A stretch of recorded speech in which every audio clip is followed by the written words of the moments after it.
Wa an Aisyah radhiyallahu anha qalat kana Rasulullah sallallahu alaihi wasallam kullama kana lailatuha min Rasulillah sallallahu alaihi wasallam yakhruju min akhir lail ilal baqi fayaqulu assalamu alaikum dara qaumin mu'minin wa atakum ma tu'adun ghadan muajjalun wa inna insyaallah bikum lahikun Allahu maghfir li ali baqil gharqat. Rawahu Muslim. Hadis selanjutnya adalah hadis sahih riwayat Imam Muslim dari Aisyah radhiyallahu anha. Beliau mengatakan bahwa Rasulullah ketika dalam giliran menggilir Sayyidatina Aisyah, malam giliran Sayyidatina Aisyah, setiap malam Rasulullah itu keluar di akhir malam, berarti menjelang subuh, akhir malam, beliau keluar ke makam Baqi.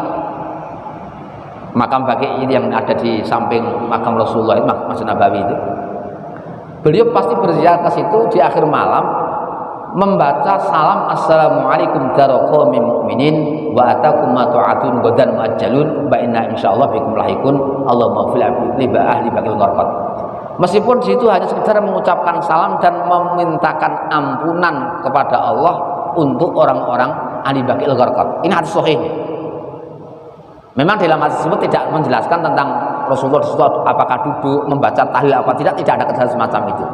Tapi secara umum Rasulullah berziarah kubur dan memintakan ampunan kepada ahli kubur, kepada Allah Subhanahu wa taala, mengucapkan salam.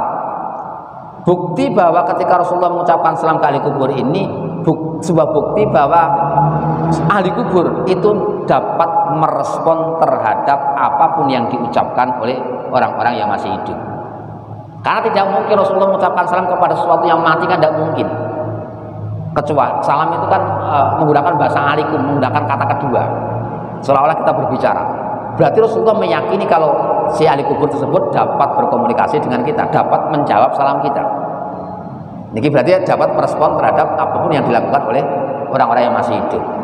Sehingga tidak, ketika kita terlalu berlebihan mengatakan berziarah kubur itu kita menyamakannya dengan berbicara dengan batu. Apa Rasulullah berbicara dengan batu? Tidak.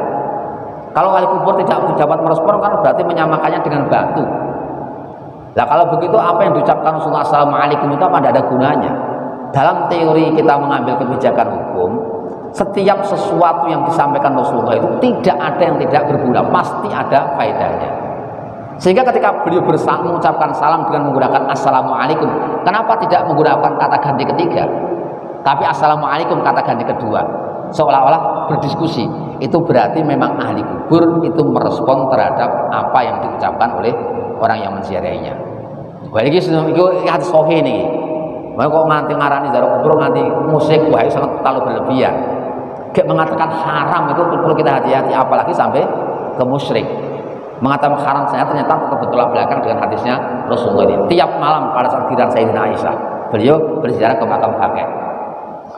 Wa an Buraidah radhiyallahu anhu qala kana Rasulullah kan Nabi sallallahu alaihi wasallam yu'allimuhum idza kharaju ilal maqabir ayyaqul qailuhum assalamu alaikum ala diyar minal muslimin wa inna insyaallah bikum lahikun as'alullah lana wa lakumul afiyah. Rawahu Muslim. Hadis selanjutnya adalah hadis riwayat Muslim juga dari Buraidah. Beliau menceritakan bahwa Rasulullah sallallahu alaihi wasallam mengajari para sahabat ketika berziarah ke kuburan agar ada yang mengucapkan salam assalamualaikum ahla diyari minal mu'minina wal muslimin wa inna insyaallah bikum lahikun in as'alullah lana wa lakumul afiyah. Mengucapkan salam dan sekaligus memintakan ampunan kepada ahli kubur, memintakan keselamatan kepada ahli kubur. As'alullah lana wa lakumul afiyah. Tetapi tetap dianjurkan kita menyertakan dalam doa tadi, menyertakan untuk kepentingan kita sendiri selain ahli kubur. As'alullah lana, untuk aku, walakum, dan untuk kalian. Itu menggunakan bahasa kata ganti kedua pula, menunjukkan berkomunikasi dengan ahli kubur. Jadi doanya minta al-afiyah, minta diberi keselamatan. Oh kalau begitu ternyata di dalam alam kubur kita juga memintakan orang agar diberi afiyah. Afiyah itu kota aman dari afat. Jadi aman dari siksa dan sebagainya, itu termasuk afiyah kalau di konteks dalam kuburan. Kalau di dunia mungkin kita tidak sakit, tidak kena bala, itu termasuk afiyah. Terutama keimanan kita aman, itu juga termasuk bagian daripada afiyah. Sama di ahli kubur itu ketika mereka terbebas dari siksa kubur dikatakan afiyah. Itu perlu kita mintakan ketika kita berziarah. Ayo kalau ziarah ini, saya tahu ziarah itu saya berharap siap melakukan berziarah ini minimal kepada orang tuanya lah.